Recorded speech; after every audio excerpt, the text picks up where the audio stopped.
The Pinon Canyon expansion, playing against the Pentagon's stacked deck. The Department of Defense loves to play cards. They're playing for high stakes in their proposal to expand the Pinon Canyon Maneuver Site in southeastern Colorado. The expansion card was probably one that the military wanted to hold for a while, but when an Army map was leaked showing their plan to transform the entire corner of the state into a huge live fire range, they were forced to lay that card on the table. In order to pull this plan off, they'd have to seize hundreds of thousands of acres of private property from ranchers who've lived on their land for 4 and 5 generations.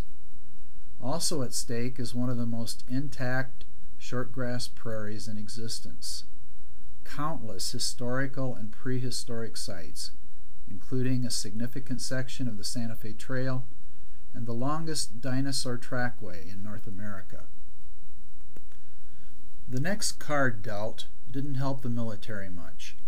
The Base Realignment and Closure Commission, BRAC, issued a report in 2005 which said that Fort Carson had sufficient maneuvers land to accommodate the additional troops being sent there from Fort Hood in Texas.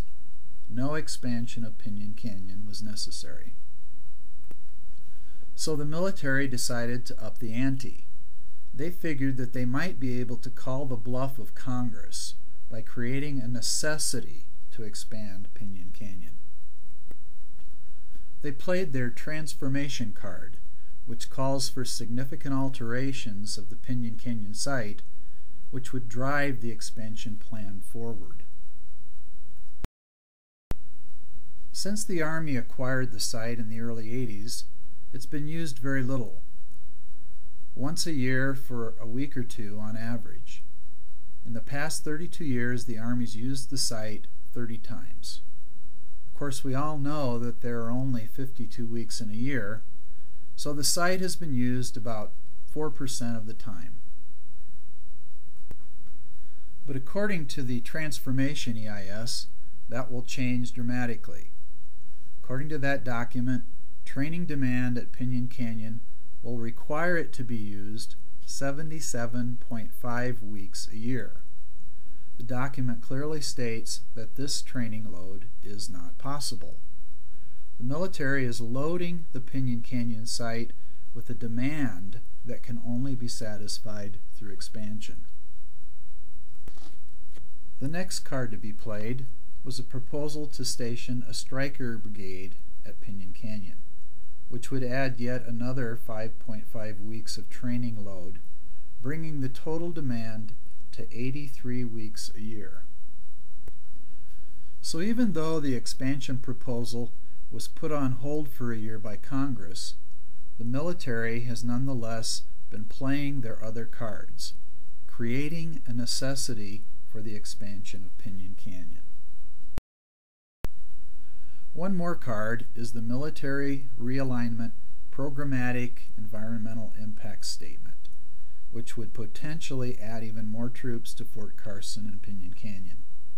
The added training load made necessary by transformation, Stryker brigade, and realignment is intended to induce the expansion of Pinon Canyon. The trouble with the military's clever stacked deck is that it's illegal. It's called segmentation, breaking a big project like the Pinon Canyon expansion into several smaller, less obvious proposals. Segmentation is not allowed under the National Environmental Policy Act, NEPA. By creating an increased training load that is impossible within the limitations of the current Pinon Canyon site, the military is inducing a future expansion proposal.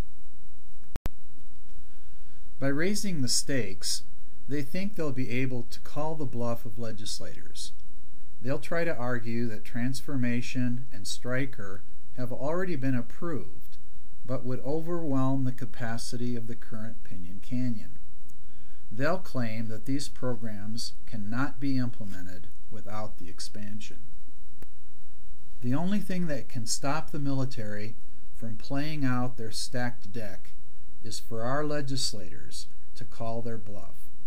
Make them lay their cards on the table.